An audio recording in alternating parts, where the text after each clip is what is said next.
Jahleel, welcome to the show. Uh, I don't even know how to. Thank you for having me. First off, thanks for having me inside of your lovely home. I appreciate you letting me stay and set up camp here. Yeah, no problem. Always. All right. Well, Always got a spot here.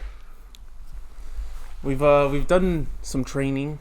You showed me some stretches that I've never seen. I got one question for you, which is, what's the difference between an athlete and a regular gym goer? Okay, yeah, we talked about this. Well, to me, personally, an athlete is about force. How quickly can you produce force? What directions can you produce it in? How much force can you produce? I think the difference between an athlete and a gym goer is that a gym goer is going more for the maintenance of health, maybe the aesthetics of how their body looks. I think an athlete is going based on performance. So,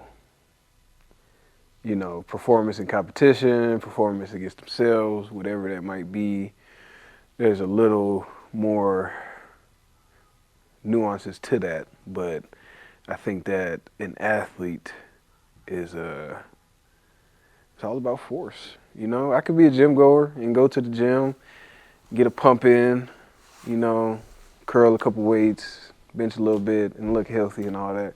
It's like, how do you move? How coordinated are you? Yeah. How do you react? That's the differences. Just stuff like that. There was something you told me that was pretty interesting, which was when we bench, we do it for how much power we're using to get the weight up. But you also told me something interesting, which was along the lines of, well, because I train 3-1-1 in that tempo, slow, eccentric, pause at the bottom, and then push to the top. Yeah. But in real time, let's say you need to push somebody off of you. Yeah. You need to run a specific distance to keep your family safe. Yeah. In real time, in like real life, you're not going to be focused on slow pace, getting it down right. So what's the correlation with that between an athlete and a regular gym goer that also does that? It's between the power or the 3-1-1. The power overall. So the power for me personally, and I kind of take this mindset into different things, especially in life in general, but especially in the way I work out. You want to practice how you play, right? So when I'm benching, I'm thinking of pushing the offensive lineman off me, pushing the running back off me, doing something in that mindset. So I'm forcing that weight up. It's controlled, but I'm forcing it up with an amount of power. And like you just said, this will never happen, but a car might be on your daughter or something, and that's not going to take 3, 2, 1. You're trying to get that weight up as fast as possible. So I go into it thinking, what am I training my body for? There's uses for everything.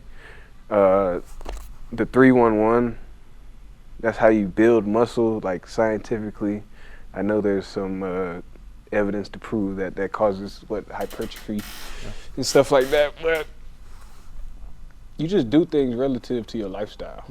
And my lifestyle is football. So when I'm benching for football. I'm not benching to look good. I'm not benching to have a bigger chest. I'm benching to throw a goddamn 300-pound lineman off me who's also trying to push me off him at the same time. So it just goes back to force. And again, it's not uncontrolled. You've seen how it's done. I'm not just throwing the weight in any direction. It's controlled force, but yeah. Talk to me a little bit about your football journey so far. Well, my football journey has been all over the place.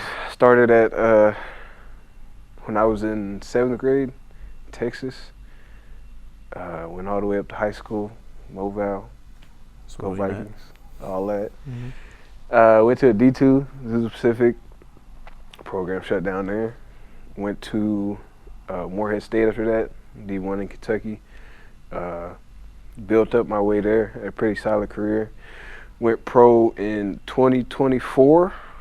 Signed my first contract in 2024 with the Arizona Rattlers, and got released before I even got a chance to go out there and show anybody I could do anything.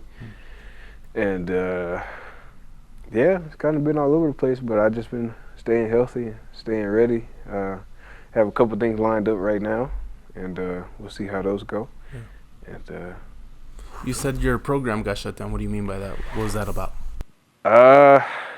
Like they got rid of the whole program at Azusa Pacific. Yeah.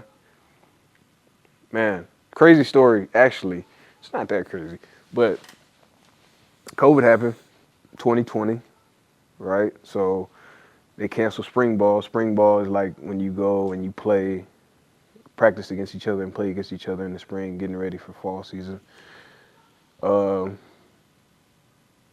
We were working out at the time. I remember they brought us in, had a whole meeting, and they were like, yeah, everything is just off. Everybody go home.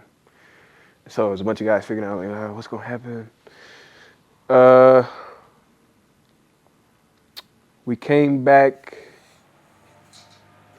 I want to say in July, August for workouts, but the season was canceled.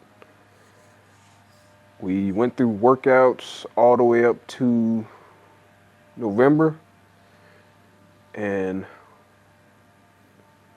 then we were released again to go back home. And this was like, I want to say like finals week almost. We got a call for a team meeting over Zoom, and they told us, yeah, the program's being shut down, so you can stay here, stay on scholarship, finish your college career here. There won't be no football, or you can transfer out. We'll grant you your release. This is before the transfer portal, by the way. Before that was a big, I don't know if you know about the transfer portal. Okay, well, anybody who's watching this, if you know about the transfer portal, how it is now, this is before that, because this was in 2020. This was before it got crazy. Okay. So I made the decision that I wanted to continue playing football, and I left. Okay. What's the mindset around there? So you're not able to play football. Is there an urgency to get to another school as quick as possible, or is there any other decisions that you can make? Like, what does that look like? There was urgency, okay, for sure. Football is something that the longer you're out of it, the less likely you are to get back into it. Okay. When you're at college, I came in, I was a freshman. So I played my freshman year. I ended up becoming a starter the very last game. So I wasn't as proven as some of these other people are that are going into the portal. So my thought process was, okay, I want to go wherever the best opportunity for me to play football is and be successful and get to the next level. Yeah. There was definitely urgency because, again, this happened finals week in December. School's back in January. So I had like 4 weeks to decide. And I had I had interest from a couple schools. Ultimately, I ended up signing to Morehead because that just felt like where I was supposed to be. And I ended up being right. And side note, the funny thing is, Azusa Pacific just brought their football program back. Really? Yeah. Just recently? Just like this year, man. Wow. And it's gonna be a lower division, but they just brought it back. That's so crazy. I'm happy for them. That's crazy. Full circle moment then. Yeah. Yeah. Okay, so you arrived to Mooresville, or Morehead, excuse me. I'm thinking about Indiana. Yeah, bro, you got Indiana on the mind. Got a background there. Okay, so you arrived to Morehead, and you mentioned that you had been a starter the last game at Azusa? Yeah. So then, do you have your confidence around that time? Are you still trying to build it up at that time, by the time you get to Mooreshead? Or Like, are you a starter? Are you working towards that confidence and regaining that? Yeah. Like, what's that process looking like from going to one school and then arriving to the next? Well, like I said, this is a whole year without football, Yeah. right? Because the season in 2019, our 2020 season was canceled. Mm. I got to Moorhead in 2021. Yeah. So this whole year I'm training, thinking I'm at Azusa, I'm going to work my way to be the best player here. And now it's all thrown off because it's like I'm not even going to be here no more. So the confidence came from working out, from going against your peers, you know, competing against your peers as best as you can. It's hard to do that when everybody's on lockdown, the whole world was on lockdown. Yeah, very true. And I got to Moorhead, and I just did it. There was no thought process. I was kind of like a robot, you know. You do what the coach tells you to do as best as you can. And by doing that, I actually kind of helped myself because I had a problem when I was at Azusa. I had this problem continuing in the Moorhead, but it was more at Azusa where I used to think a lot on the field. Okay. And when you're thinking, you're not free. So, you know, in the game, I'm just thinking of all the little things. Is my technique here? What gap am I supposed to hit? Oh, what are they going to do here, this and that? You're not focused. You're not free. You're not relaxed. Like I told you yesterday, smooth is fast. When you're smooth, you're relaxed.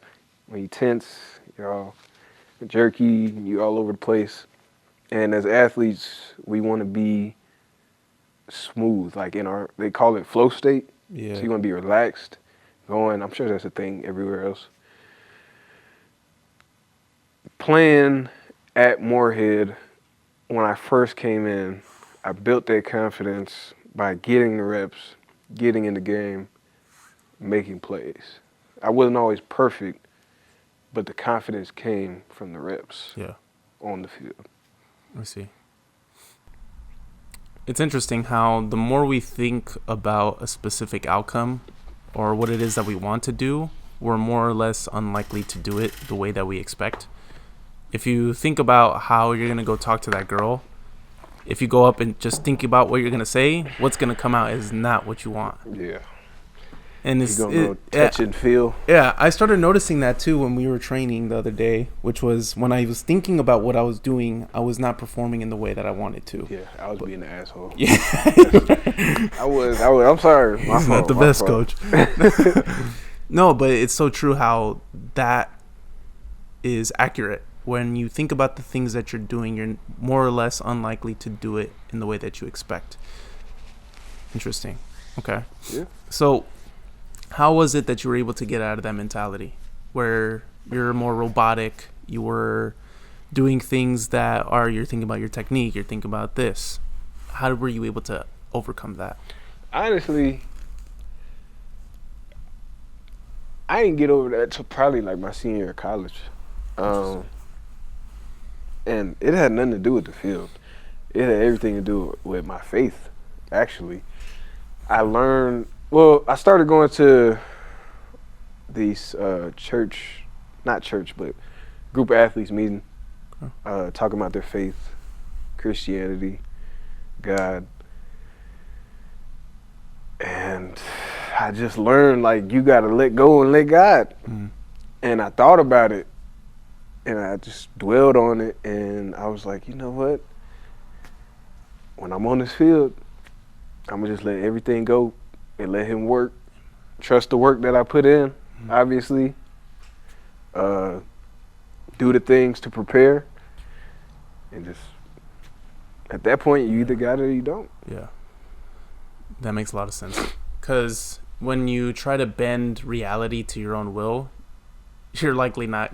Yeah, pretty much what we were just talking about right now. It's not likely to go to the outcome that you expect.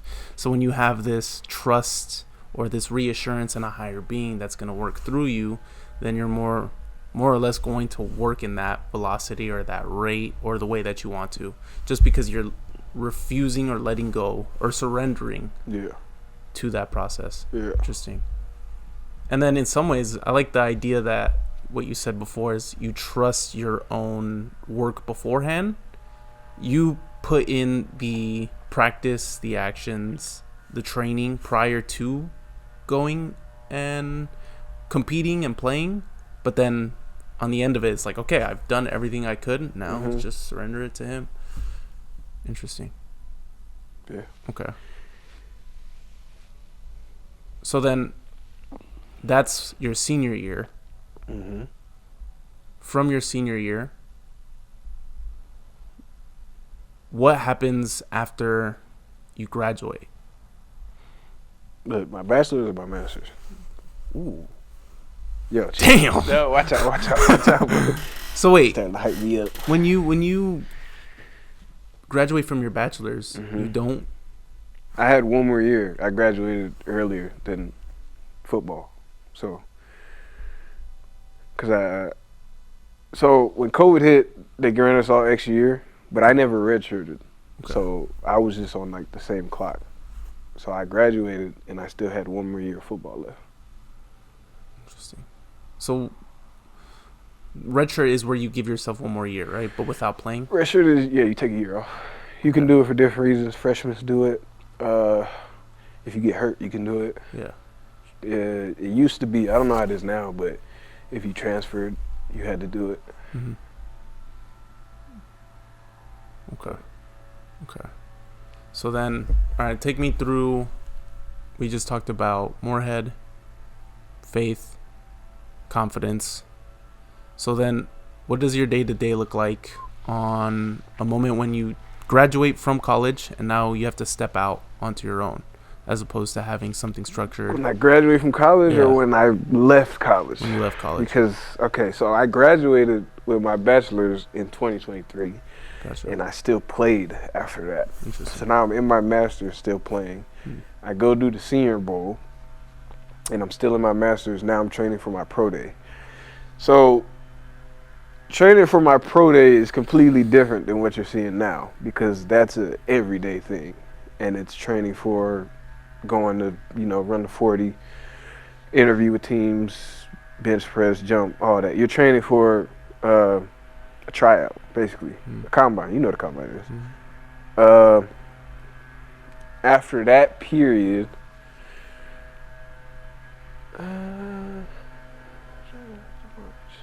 so probably March, April-ish 2024. Now you're like, all right, what are we doing? Things start to slow down. Now, depending on what you and your agent got going on, you're looking for other things. If you don't make it to the NFL, you're looking for UFL, CFL, overseas. You're kind of in limbo. Some guys do it different. Some guys go get jobs.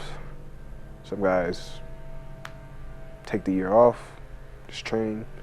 Some guys stop playing.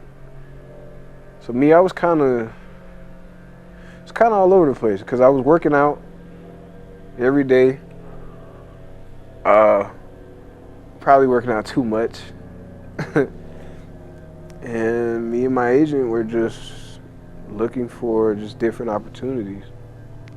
And that went on to probably December.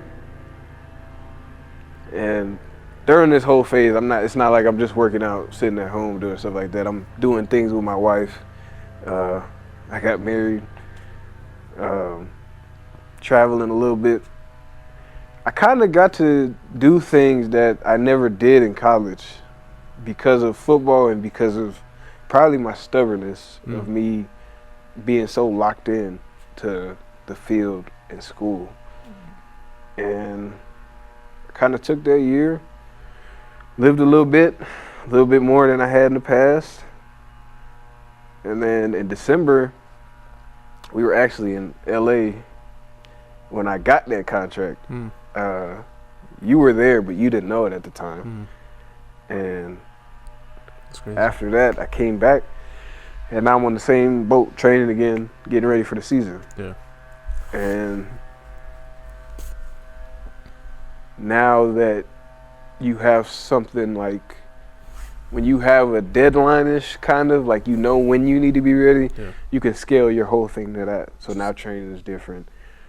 You're in different phases because you know you have to be ready at this time. And that's pretty much what it was. March hit. And that's when I got the call. And I had a period where I was just like kind of lost, figuring out what I should do. Okay. I fasted. I dwelled. I just sat in deep thought, like, is this what you want me to do, God? Like, do you want me to continue? And he sent me a sign to keep going. And from that point, I got a new agent. I got some new connections, and then stuff picked back up. I started getting interest from teams again. And yeah. What was that sign? Or is that something that's too... Something a little personal. I get no problem for asking. I mean, I'm not trying to be rude on the podcast. My fault. Good. Y'all don't get me on. But it was something that when I saw it, not saw it, but when I felt it, I was like, okay. Confirmation. Yeah. Okay. You were talking a little bit about, I want to circle back to training. You were mentioning just now that you were maybe overtraining. Yeah. What's the difference in your training look like from when you used to overtrain? Give us a rough day estimate on what each day looked like to how you train now. Woo. Okay, you want to overtraining. We sprinting every day. We doing field work every day. Okay. 6 days a week. By every day, that's what I mean. We lifting every day, stretching every day, like hard stretching. And ain't no we gonna tamper the weight down today. Now you going hard every day. Like every single day. And that shows up in little stuff, soft tissue injuries, your body not feeling as good as it should be feeling, because that's the way we train for the pro day. So my whole life, I'm, taught thinking you go hard and that's how you get better. Ain't no rest. When you resting, you weak, you lazy, you taking time off, all that. I wasn't giving my body a chance to recover like it should have been.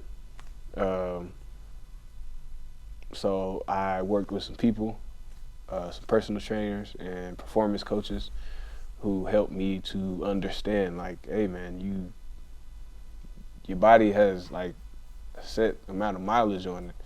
You can't go over that, especially if you want to play the sport for however long you're trying to play it for. You gotta know how to push yourself, work your body, but still stay healthy. Because, I didn't notice at the time, but that stuff that we were doing, when you get into your career, you're never gonna be doing that stuff again. Like running the 40, doing 225 tests, that stuff that you come in doing. Like the vets and all that stuff, like, you're not doing that. Like you're working on your technique, your skill work, all that, staying healthy. You still want to stay fast and strong, but you don't have to kill yourself to be, you still work though. Yeah. So. Okay, and then what does training look like now compared to what it was? Smarter. Okay, what does that look like? Smarter meaning I get my work done, I get what I need to get the right stimulus, the right conditioning to maintain my strength, and if I want to get stronger, faster, but without overdoing it. So we're not going out running full speed 100 yards every day. Like going out doing wind sprints every day, going out doing the ladder every day, going out jumping 50, 60 inches onto a box every day, because that's just not how you do it. Like, yeah, I can do those things, but it's not smart to do it. you know? I see. Okay. So smarter isn't necessarily more. Smarter is less but more.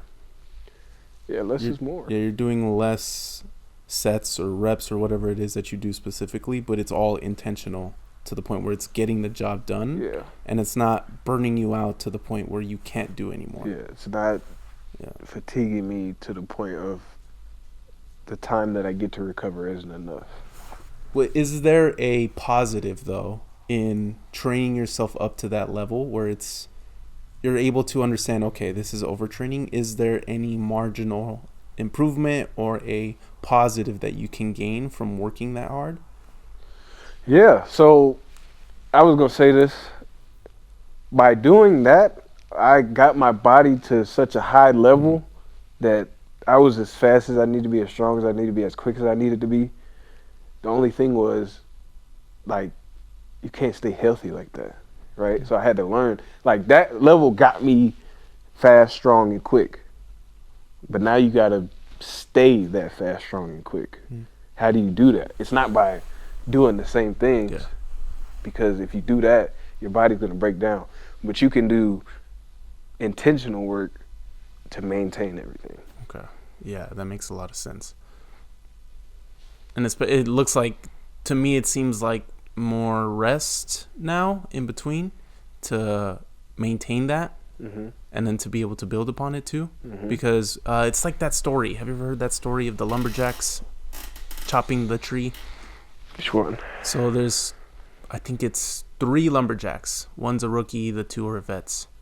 They chop trees for 12 hours every single day, and they each have their own axe. So one of them is chopping the new guy. He's a fresh rookie. He wants to be able to outbeat and outcompete all the other vets, the old guys. So what he's going to do is he's going to chop as much and as long as he could, because he's young and fresh and ready to go, made out of magic and rubber, that he's going to be able to outdo the rest. So he's here chopping, and he notices that the 2 gentlemen, the ones that were chopping the trees aside him, the vets, are gone. They're gone? Yeah. Okay, that means I'm going to be able to chop this tree furthermore. Yeah. So he keeps chopping, but he's noticing that his trees aren't coming down. And while he's still chopping, his 2 boys come back. And they come and they easily chop down the trees. They're easily chopping everything away. And the lesson that came out of that was when the younger guy was chopping the tree, the 2 other gentlemen went to take naps. And when they came back, they were able to do just as much, if not more. They were able to chop more trees down than the young man, because the young man wanted to stay there for as long as he could for all 12 hours of the day. Yeah. So there's a huge marginal gain that you have from being able to take rest and being able to come back significantly more rested to where you're able to do just as much work. Yeah. Yeah. So, there's a place for everything. There's a place for, like, what the young dude was doing. There's time, like, when we did the shuttles, that's your time to get that conditioning and all that. And then there's a place for the old dudes, right? We're trying to get maximal speed. We're trying to run as fast as we can. You have to be fully recovered. And there's a balance you have to find. I was doing the young bullshit every day instead of just putting it where it needed to be put. And it's just easier on your body. Like, I work hard, like, very hard. So it's important that I'm taking care of my body like it needs to be. 100%. It seems that there's even in myself too, when I used to overtrain, I think you have to hit that peak where you kind of budge against the ceiling at a certain point where you're like, dude, is this too much? Once you have that self-awareness that this may be too much and that you've done too much, then that's when you're able to, it's kind of like a balance. You have one side and this side is completely all the way up, but what it took was for you to get up there to be able to understand that this is too much. So then now you slide back to the other side where you do a little bit less and more intentional, where now you're able to do a balance thing. We're able to bring it side up and then balance. Yeah, and like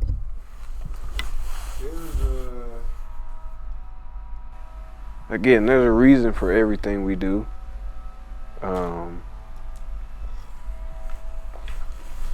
What I do now still allows for you to get stronger and get faster. Okay. Like, it's not just maintenance. It's not regression at all. It just allows you to be ready when you're called upon. Okay. You've talked about that. What's the importance of ensuring that you're still strong, steady, fast, and ready to go for when you do get called? Very important, because you only get one chance. When you get there, you got to be ready to go, or they'll send you back. They'll send you back before you get there without even seeing, like they already did. So if I get there and they like, oh, you're not in shape, you're not fast, you're not strong enough, oh, wow, that's how the game go. Okay. And you're done. It's over. So then there's two sides of the coin, where you in your head may look prepared, amped, ready to go, but the team still has other ideas on what someone's ready to go. No, yes and no. You're ready to go when you get there. You perform, or you either perform or you don't perform. So if you're ready, you're gonna perform. If you're not ready, you're not gonna perform. Gotcha. And if you're not performing, you ain't producing, they can't make no money off you, and you don't make no money. So you gotta go. Yeah. So then you're talking a little bit about being stuck in a way, where after college, coming here and being a little stuck and lost when it comes to training, being in your own thoughts. How have you managed to find a little bit of a routine that keeps you routinized, something you can visualize yourself to? Well, it was the routine that had me stuck. It was the routine with no progress. Gotcha. And by no progress, I mean as far as like getting connected and interested with teams, talking to teams, moving forward in your career. Training was always the easy and the fun and the good part, because I was always getting faster, getting stronger, doing new things, this and that. But when you're doing that and you can't go and put it on the field, it's like, what am I doing this for? You know, like, I still loved every minute of it, but it was kind of like you start to question, like, am I doing the right thing? And that's when you get stuck. Like, say you were doing this podcast 40 years, you ain't got no progress, you just been doing it. That would make you question it just a little bit. Say you've been putting work into something, and you see the progress within your work. Your work gets better, but you get nothing from your work, but doing the work, if that makes sense. Yeah. And that's how it was. And sometimes I still struggle with that in different things, not just football-wise, but when it's your time, it'll be your time, and the work that you put in will show when it's your time. Seems like the overall mentality you have is, how did that come about? What's that built on? Where did that come from? My life experiences. They cut the program at Azusa. I went to Moorhead with no nothing. Like, you knew in football or in any sport, really, you go somewhere and you unproven, you know, you got to prove yourself, and you have to wait for the opportunity for yourself. It's not going to come. I seen guys sit and wait for years and never get one, you know? So, we talk about it. When it comes, you just got to be ready. And that's how my mindset works. Like, I'm not going to put myself in a position to where I have to rely on somebody else for me to be successful, if that makes sense. What do you mean by that? If I went to somewhere, let's not even do that. Let's talk about it in general terms. Let's say somebody wanted a job and they waited years. They've been applying everywhere. And they finally get this job, like a year or two later. They show up to that job, and they mess something up. And now they're at their boss's discretion or their coworker's discretion whether to keep them or not. That never happens if you don't mess up. And they messed up because they weren't prepared. They weren't ready. You gon' Did we cuss on here? Yeah. Oh, okay. You gonna fuck up. You gonna fuck things up. But when you prepare, prior preparation prevents piss poor performance. Amen. So that's what it's all about. In everything. Like when you have kids, when you have a girl, your family, your job, God, you have to prepare. And that's what I believe in. I believe in preparation. I believe the work you put in will show. And life's not fair. People are going to get opportunities, even though they didn't work for it. It's going to happen. But in the totality of it all, usually the best prepared succeed.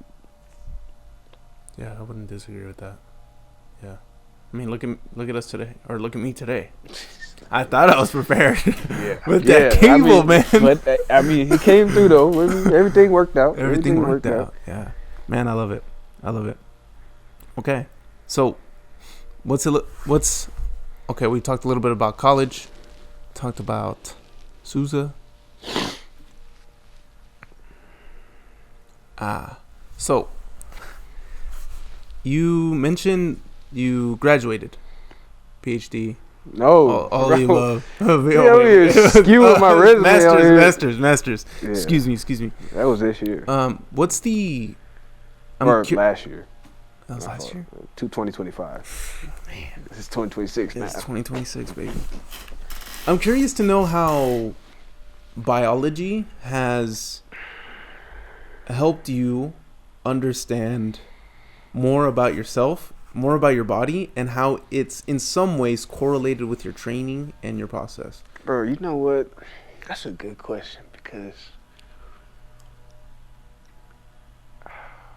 it just made me a smart ass sometimes. So going to biology, it's a very broad subject because it's everything life related. What you're speaking of is anatomy specifically, right? Maybe biochemistry, all that. Maybe a little physics in there too, biophysics. I'm able to take my trainer, he calls it a chameleon. You're able to see things other people do, take different techniques and stuff, understand it, and integrate it into yourself. Interesting. I think there's a connection between, what do they call it when you, visual learner? Yeah. So when I see things and I recall on to my schooling, I'm like, okay, I can make the connections a little bit faster. Right. So they claim, I'm not a brainiac or nothing like that, I think it helped. More than anything though, I'm gonna say this, I don't know how true it is. I think, honestly, a lot of the stuff you can learn on your own.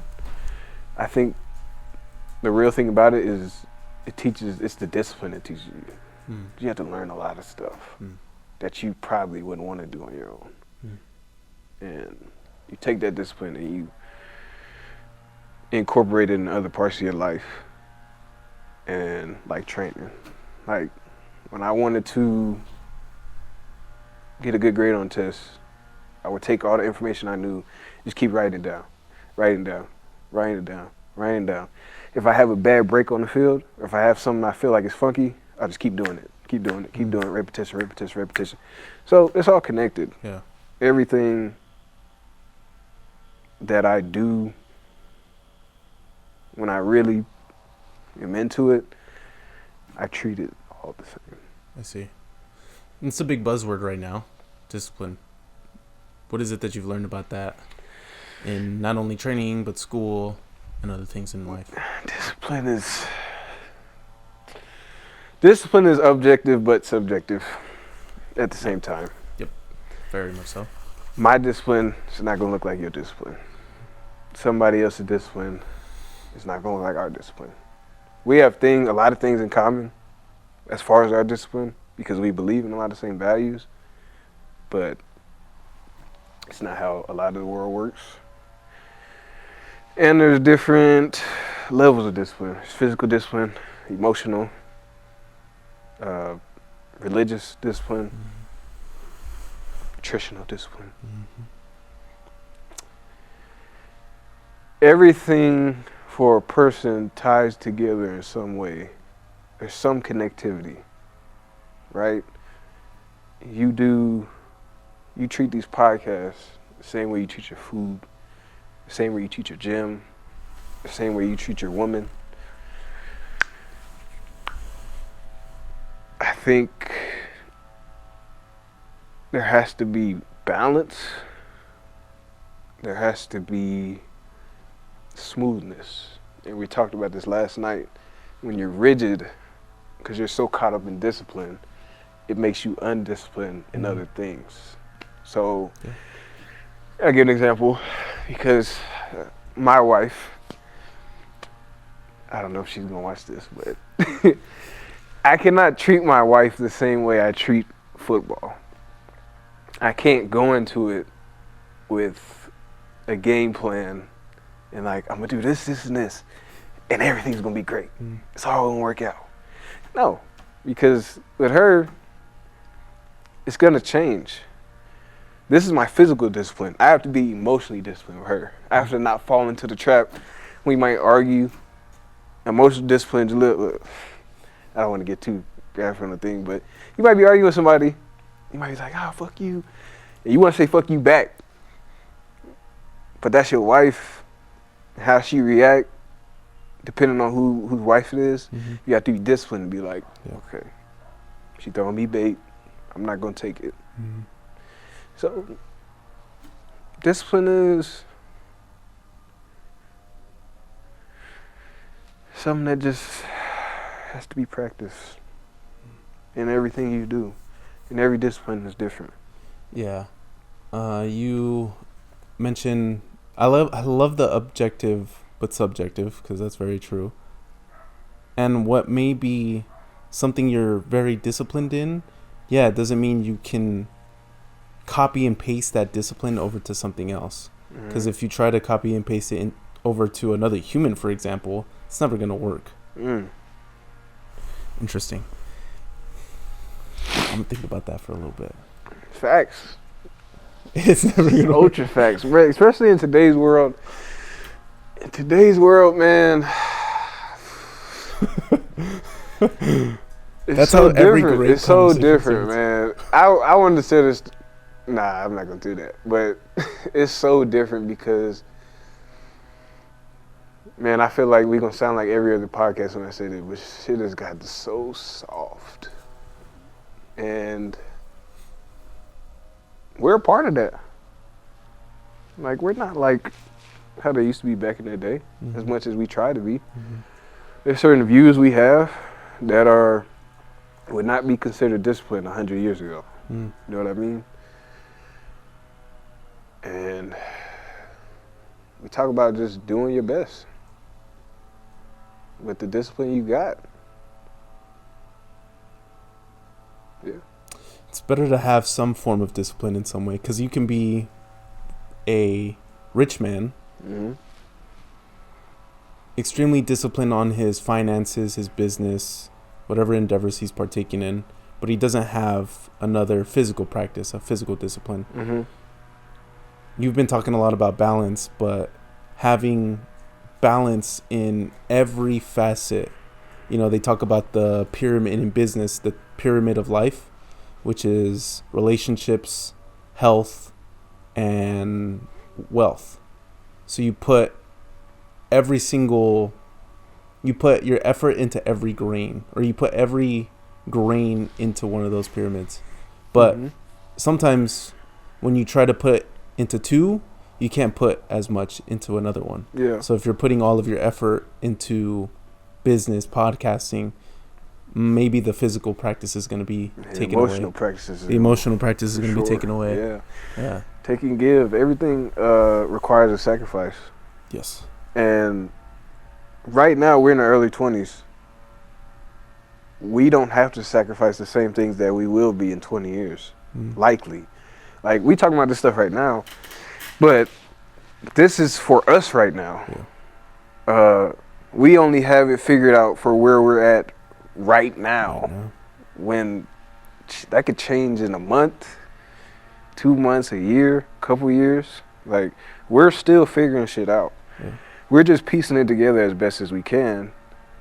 And that's where the discipline comes from, working with what you got. Because we don't have all the information. Yeah. We're trying to learn it, but, you know, yeah. I love it. There's actually a quote I just read that was not too dissimilar from that. I'm gonna pull it up right here. It's a banger. It's from The Courage of Being Disliked. It's a great book. I read it earlier this year, but I don't think I finished it. Let's see. It is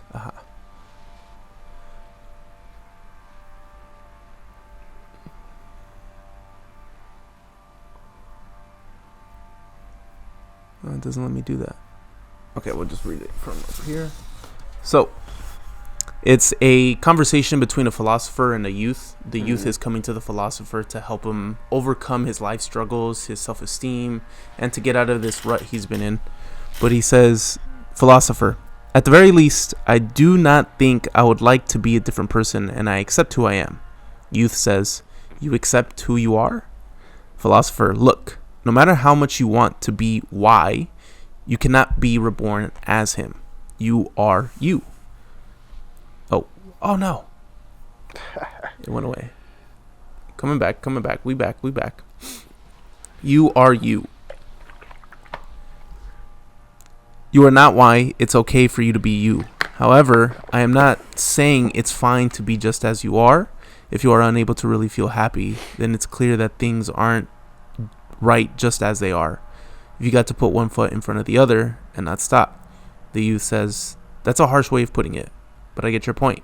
It's clear that I'm not right just the way I am. I've got to move forward. And then the philosopher says, to quote Adler again, the important thing is not what one is born with, but what use one makes of that equipment. Yeah, I like that. Yeah, definitely. You can't control what you have, but you can control what you do with what you have. For sure. Yes. For sure. I like that. And sometimes cards are dealt. I think I once used to get into this space is I think we can overlook a lot of the cards that we've been dealt as though it's not enough, but perhaps that's your indicator that makes you stand out.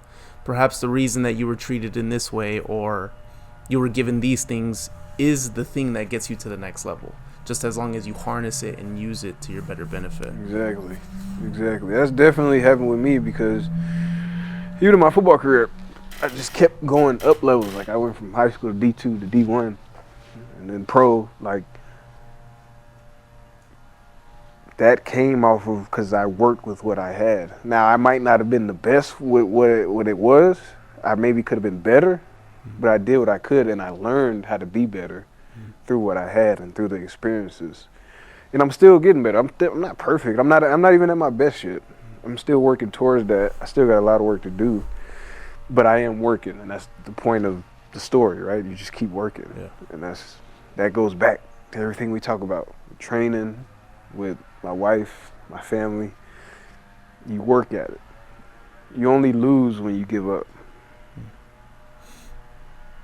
Even the thing I was thinking about right now, just you're not necessarily the best that you can be. Is that kind of where you're alluding to in some way? For sure. Never are. Yeah. There's only one. Well, I don't know how they feel about religion on here, but you can only be the best when you return to glory with Jesus Christ. But you still work to that. as best as you can get on this earth. That's a never-ending race that you have to keep running if you want to be in his image and if you want to be the best person for yourself and your family. It's a challenge every day to wake up and say, I'm going to be better than I ever was. Yeah. And you can always be better than you ever were. Yeah. Just not, I think people get caught up in the idea that they can do big things with a lot of effort right now.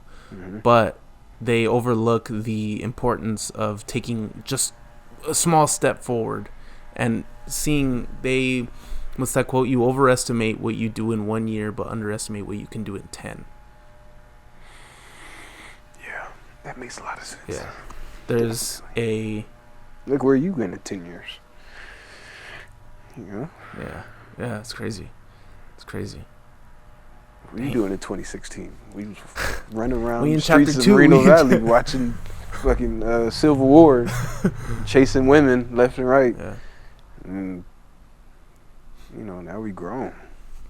Grown-ish. What's, you talked about marriage. What's marriage been like? That shit trash. Nah, I'm playing. Marriage is great, bro. I love my wife. Yeah, I love my wife. She's an amazing woman. Yeah, she's perfect for me, my stubborn ass. Yeah, man, I don't have no complaints. I mean, it's not easy at all. Of course not. Everybody thinks it's this thing where it's supposed to be perfect. No, it's not supposed to be perfect. Like we just talked about, you're supposed to work. You're gonna work, but it's worth it. Yeah. How does what's this process look like for you internally in not knowing whether or not, realistically, team cannot sign you, but how is it like having somebody that genuinely loves just not what you do, but just you in this process? Like somebody that like believes in me? Yeah. That's everything. I mean, my wife is maybe, parents and family and friends, they always say, I believe in you. But I genuinely believe that if nobody else believed, it would be my wife. For sure. Ever since she been in my life, she been my number one supporter, which is crazy because when she first came in, I did not deserve none of that. I don't know. She just made me believe in myself even more than I already believed. And now that, she's carrying my son, it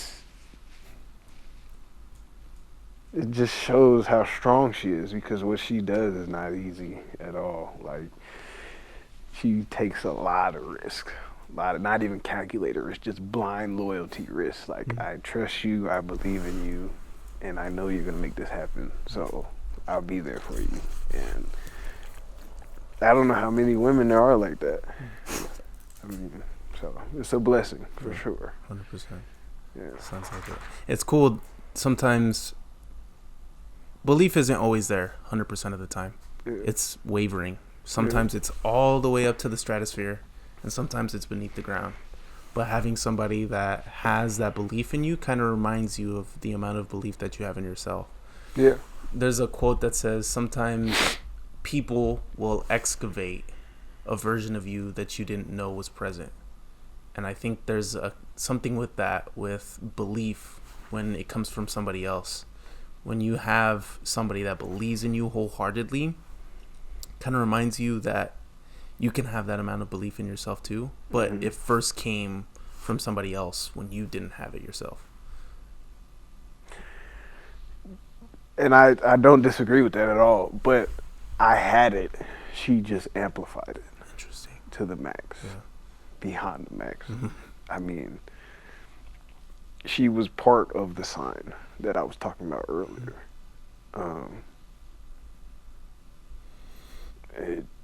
It's just a very strong faith that she secures and that she brings to me, of that everything will be how it's supposed to be. Like, you talk about a rider, like, that's like I'm talking about. What's on the Brdge for 2026?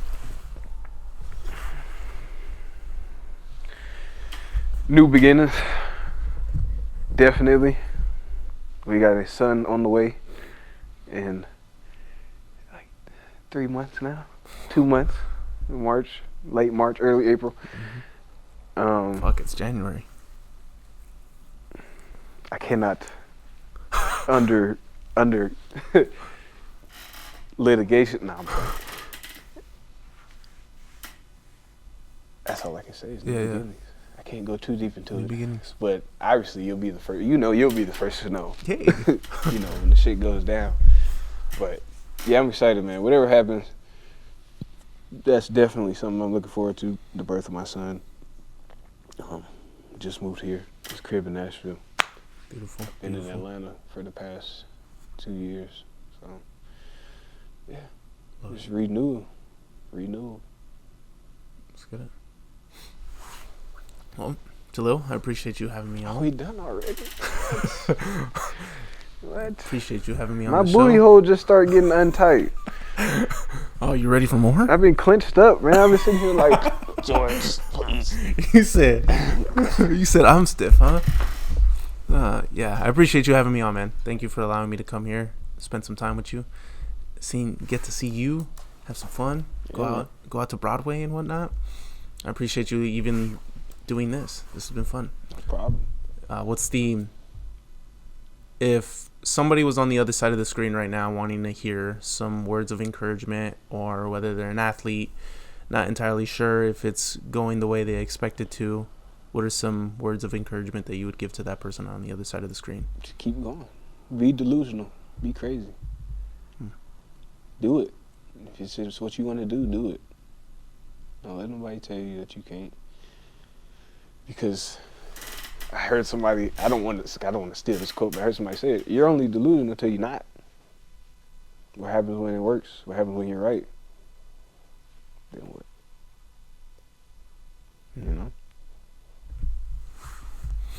This has been Bridge the Gap with George Hernandez. I appreciate you guys so much for tuning in. And I'll see you guys in the next one. That's it? That's it, man. All right. What you think? I thought it was cool.